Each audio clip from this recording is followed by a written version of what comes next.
इस कहानी की लेखिका है विनीता मोहता। आकांक्षा और नमित शादी के बाद हनीमून के लिए राजस्थान घूमने आए थे। उन दोनों को साथ में समय बिताना था, इसलिए उन्होंने रहने के लिए नॉर्मल टूरिस्ट प्लेस से दूर एक पुराना किला, जो वर्तमान में उस रियासत के द्वारा रिजॉर्ट में तब्दील कर दिया गया था, वहीं पर एक रूम 3 दिनों के लिए बुक किया था। दोनों कार से वहां पहुंचे। जैसे ही दोनों उस रिजॉर्ट में पहुंचे, उस महल को देख आकांक्षा को कुछ अजीब सी घबराहट होने लगी। उसके सर पर ढेर सारा पसीना आ गया। प्यास से उसका गला सूख रहा था। वह हैरानी से पूरे रिजॉर्ट को घूरते हुए देख रही थी। उसकी आंखों के आगे पुराने राजमहल और राजभवन का पूरा नजारा आ गया। मुझे ऐसा लग रहा है कि मैं यहाँ पहले भी आ चुकी हूँ।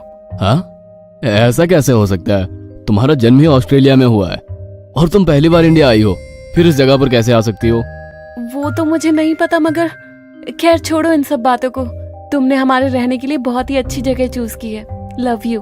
कहते हुए आकांक्षा नमित के गले लग गई। जैसे ही आकांक्षा नमित के गले लगी, तेज हवा चलने लगी। धूल भरी आंधी में दोनों को कुछ भी नजर नहीं आ रहा था। आकांक्षा के चेहरे पर बाल उड़ रहे थे। जैसे तैसे दोनों रिसेप्शन पर पहुंचे। हवा के कारण आकांक्षा के पूरे बाल बिखर चुके थे। वो अपने बालों को कुछ इस तरह से ठीक कर रही थी कि किसी को उसका चेहरा नजर नहीं आया। नमित रिसेप्शन से अपने कमरे की चाबी लेकर आकांक्षा के साथ अपने कमरे में पहुंच गया।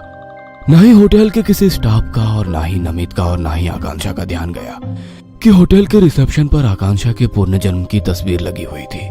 नमित ने आकांक्षा के लिए होटल का सबसे बड़ा रूम बुक किया था।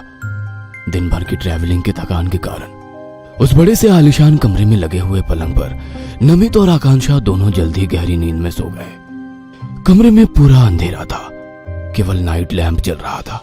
तभी आकांक्षा के अस्त व्यस्त कपड़ों के ऊपर से होता हुआ एक काला सा हाथ उसके होठों तक पहुंच गया। उसके होठों और गालों को सहलाते हुए वह हाथ उसके होठों को मसलने लगा।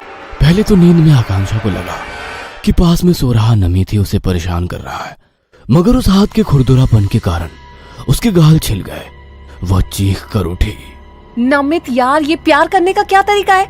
मेरे गाल देखो, दर्द के कारण जलन कर रहे हैं। आकांक्षा की बात सुनकर नमित ने पास का टेबल लैंप जलाया और बोला, ये क्या बोल रही हो तुम? क्या हुआ? मैं तो सो रहा हूँ। आकांक्षा हैरान थी, क्योंकि ये तो उसे भी समझ में आ गया था कि वो हाथ नमित का नहीं था। इसका मतलब कमरे में कोई और भी है। उसने तुरंत कमरे की सारी लाइट जलाई और पलंग के आसपास और नीचे चेक करने लगी, मगर कहीं भी कोई नजर नहीं आ रहा था। पूरे कमरे में हल्का हल्का सा धुआं हो रहा था और जलने की गंध आ रही थी। कमरे का तापमान भी बहुत कम था। आकांक्षा ठंड से कांपने लगी। आकांक्षा, शायद तुमने कोई बुरा सपना देखा होगा, सो जाओ। ज्यादा थकान के कारण कभी कभी इल्यूजन होता है। That was not my illusion. देखो, मेरे गालों पर उंगली के निशान साफ नजर आ रहे हैं।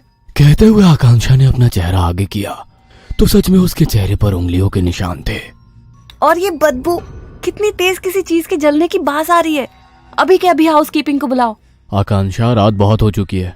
इस समय तो शायद रिसेप्शन पर कोई मौजूद नहीं होगा, क्योंकि ये होटल शहर में नहीं बल्कि जंगल में है। जैसे तैसे रात निकाल लो। सुबह सबसे पहले होटल स्टाफ से बात करूंगा। दोनों की बातें पर्दे के पीछे कोई खड़ा सुन रहा था। उसके शरीर पर बड़े बड़े छाले थे, मानो उसका शरीर किसी चीज से जल गया हो। नमित ने उसे प्यार से समझाकर सुला दिया, मगर नमित को नींद नहीं आ रही थी। वह बालकनी में खड़ा होकर सिगरेट पीने लगा। दूसरी तरफ आकांक्षा नींद में भी परेशान हो रही थी।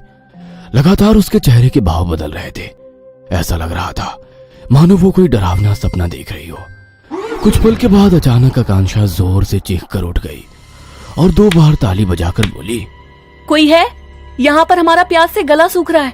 गुस्ताख कामचोर लोग हमारी सुराही में पानी भरना ही भूल गए। आकांक्षा की आवाज सुनकर नमित भागते हुए उसके पास आ पहुंचा। आकांक्षा के हाव भाव पूरी तरह से बदले हुए थे। उसकी आंखें सुर्ख लाल और हाथ पैर सफेद हो गए थे। डरते हुए नमित ने जैसे ही आकांक्षा को छूने की कोशिश की, आकांक्षा ने उसे तेज धक्का दे दिया। राजकुमार आदेश, तुम्हारी हिम्मत कैसे हुई हमारे कमरे में दाखिल होने की? हमारी दासियां कहाँ हैं? यहाँ पर कोई भी नजर क्यों नहीं आ रही हैं? आकांक्षा की बातें सुनकर नमित हैरान था। उसे समझ नहीं आ रहा था कि ये सब क्या हो रहा है। आकांक्षा, क्या हुआ है? इस तरह क्यों रिएक्ट कर रही हो? कहते हुए उसने आकांक्षा के कंधे पर हाथ रखा तो आकांक्षा गुस्से में चीख पड़ी। बार बार गुस्ताखी। कौन है ये आकांक्षा? राजकुमारी पत्रलेखा से इस तरह की बात करने की तुम्हारी हिम्मत कैसे हुई? अभी के अभी हमारे कमरे से बाहर निकल जाओ, वरना तुम्हें सजाए मौत मिलेगी। कहते हुए आकांक्षा अपने पलंग पर से खड़ी होकर बाहर निकलने के लिए जाने लगी तो वहीं दरवाजे पर बेहोश हो गई। नमित उसे उठाकर पलंग पर सुला देता है। तभी उसे महसूस होता है कि इस कमरे में उन दोनों के अलावा कोई और भी है। मैं और आकांक्षा तो यहाँ पर एक दूसरे के साथ यादगार समय बिताने के लिए आए थे, मगर जब से यहाँ आया हूँ कुछ न कुछ अजीब हो रहा है। कल ही यहाँ से आकांक्षा को लेकर चला जाऊंगा। अगली सुबह जब आकांक्षा उठी तो वो पहले की तरह नॉर्मल ही थी। उसने हैरानी से नमित की तरफ देखा। वो उठी तब तक नमित ने रिपैकिंग कर ली थी। ये सब क्या है नमित? हम तो यहाँ पर कुछ दिन रुकने वाले थे और तुमने तो अभी से ही पैकिंग कर ली। मुझे यहाँ पर कुछ अच्छा नहीं लग रहा है। हम लोग किसी और रिजॉर्ट में रुकेंगे। कल रात की बात को इतना सीरियस ले रहे हो सकता है मैंने कोई सपना देखा हो। भूल जाओ सारी बात को। ये रिजॉर्ट कितना खूबसूरत है। कहते हुए उसने अपने रूम के खिड़की के कर्टेन हटा दिए। सामने स्विमिंग पूल नजर आ रहा था।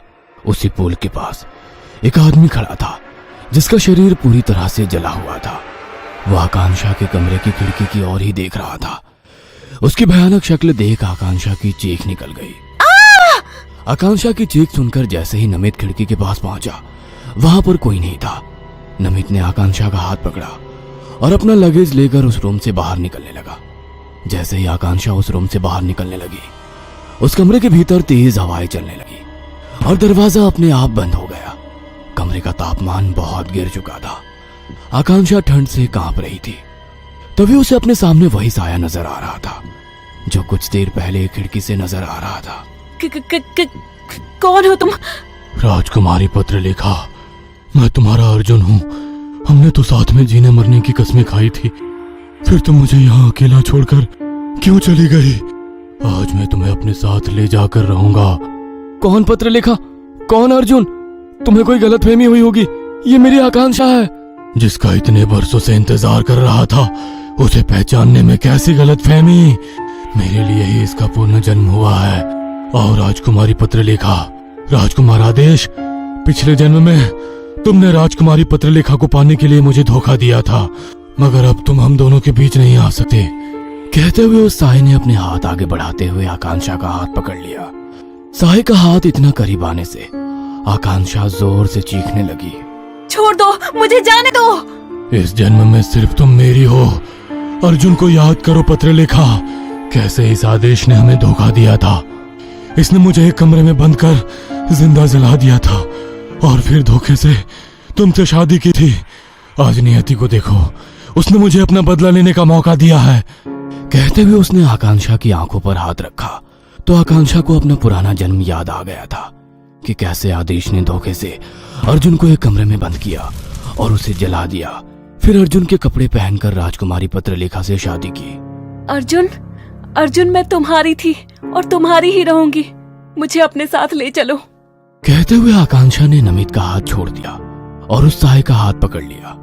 अर्जुन की आत्मा ने अपना हाथ उठाया और अपने हाथों से जैसे ही नमित की ओर इशारा किया, नमित का शरीर जलने लगा। उस साय के साथ आकांक्षा की आत्मा एक हो गई और अर्जुन की भटकती हुई आत्मा को शांति मिल गई।